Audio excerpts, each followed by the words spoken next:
course, told na tayo about refiling because nung Monday, na-refer na nila as predicted. Sabi ko na nga sa inyo, ito yung gagawin nilang kalokohan eh. Kaya hindi nila tananggap nung Thursday ang aming impeachment complaint dahil dadali-daliin nila sa Monday na i-refer na nila yung impeachment complaint na nauna doon sa Committee on Justice.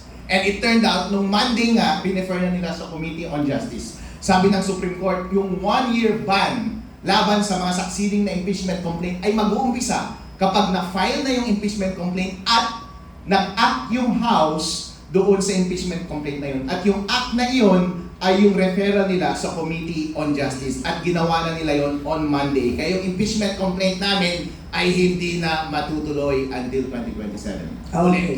Alam mo, ako kasi, dito kasi sa PDP Laban, one of our basic principles is theism, which is belief in God.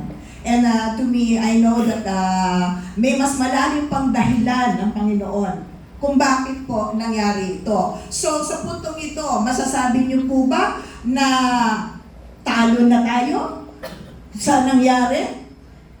Hindi tayo natatalo, hindi tayo tumatanggap ng pagkatalo. Ang talo lamang ay yung namamatay. Pero hanggat buhay pa kami, tuloy ang laban. Dahil bawat Pilipino ay handang mamatay para lamang mapatigil ang korupsyon sa ating bansa at para lamang matanggal si BBM.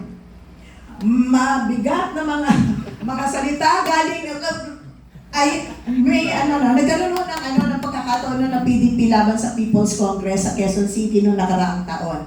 At tinanong kung meron pa bang pag-asa ang ating bayan.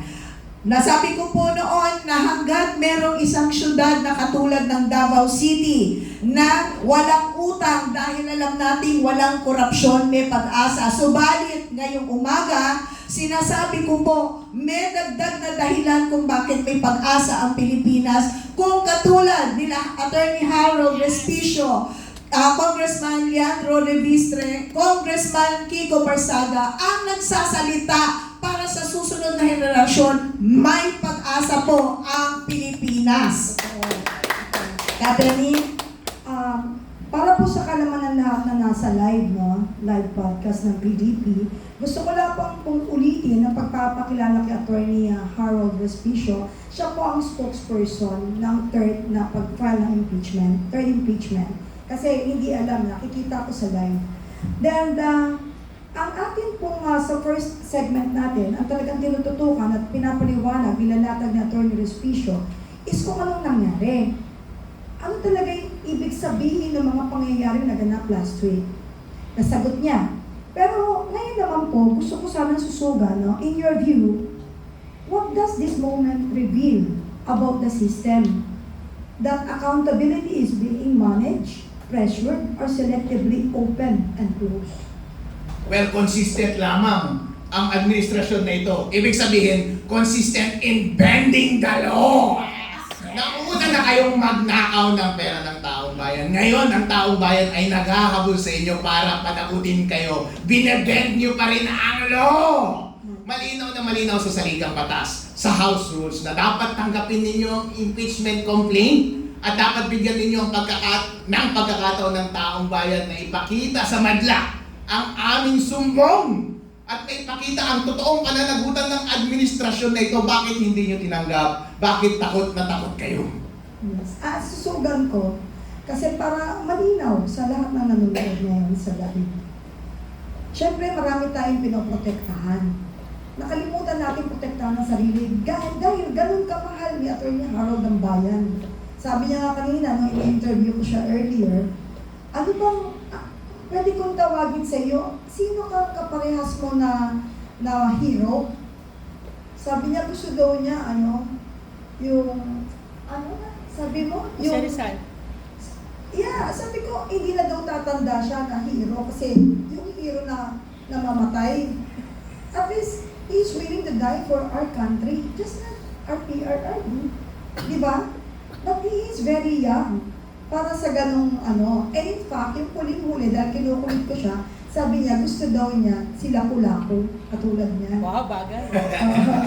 But, sa pagpapatuloy, attorney, cool ka lang, without naming names, kasi marami kang kaibigan din natin, attorney Iver. When you say endorser, kanina po kasi earlier, may binanggit po kayong endorsement eh. When you say endorser, were discouraged and warned of consequences, what does that imply about the system we're facing? A system where accountability comes with a cost? Halata naman itong administrasyon na ito ay nananakot at kinakasuhan lahat ng mga kalaban.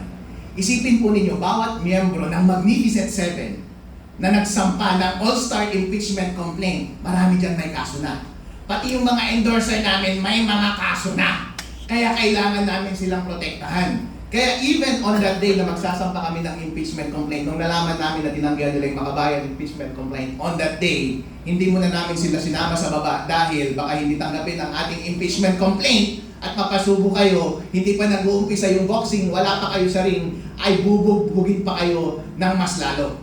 Kaya nga kapag napag-isipan na noong hindi tinanggap ang aming impeachment complaint at yung chances na baka i-dismiss lang din nila yung aming impeachment complaint pagdating sa loob ng Committee on Justice, napakahirap talagang magpatuloy dahil lahat kami ay kinakasuhan, iniipit, sinasira ang mga karir natin, baka patayin pa kaming lahat. Kaya hindi po basta-basta ang tapang na ipinakita ng ating mga endorser, bigyan natin sila ng pasasalamat. Kung sino man kayo, ayaw na namin silang pasalamatan, pero all gratitude, ibinibigay namin sa inyo lahat ng respeto. Maraming salamat po sa pagsuporta ninyo sa amin at maraming salamat din sa mga matatapang na Magnificent Seven na gumawa ng all-star impeachment complaint. Wala po silang nakukuha na kahit na anong pabor dito dahil lahat kami ay nanggagaling sa kung ano-anong direksyon. Ang common lamang sa aming lahat ay gusto naming mapatigil ang korupsyon na nangyayari sa bansa ngayon. Kahit ano pang mangyari sa amin, handa kaming lahat kahit mawala ang aming mga negosyo, mawala ang aming buhay. Kasuhan nyo na kami. Nevertheless, nagawa nyo naman na lahat sa amin, kinasuhan nyo na kami eh. At marami na kayong ginawa sa amin, gusto nyo na kaming patayin, wala na kayong makukuha pa sa amin. Tandaan ninyo, kapag ang kinakalaban ninyo, ang binabangga ninyo, ay kinuha nyo na lahat at wala na kayong makukuha pa sa kanila at wala nang more pa na mawawala pa sa kanila, mas lalo nyo silang katakutan dahil ibibigay nila ang lahat hanggang makuha nila ang kanilang mga ninanais. Kaya tandaan mo, BBM, hindi kami hihinto. Magkakaroon ka rin ng pagkakataon na manabot sa taong bayan. So, if this isn't a judgment on the complaint, then it's a judgment on what? On a system that fears open debate? Takot ba sila sa bukas na pakikipagbaka at pagpapaliwanag? At ano ba kinakatakutan nila? Bakit ayaw nilang bigyan ng laya yung dapat na tamang proseso? Tinatanong pa ba yan? Itong administrasyon na ito ay duwag. Kapag ay ikaw ay matapang, kinakaharap mo ang katotohanan. Hindi ka natatakot na magkaroon ng public proceedings para maipakita sa taong bayan kung ano talaga ang totoong nangyari. Pero bago pa maipakita yung totoong nangyari, takot ka na. Ang meron kang itinatago. At yung mga kalaban nila, instead na harapin nila head-on, issue by issue, merit by merit, ano ang ginagawa? Kinakasuhan. Lahat ng mga nagsasalita laban sa administrasyon na ito ay may kaso.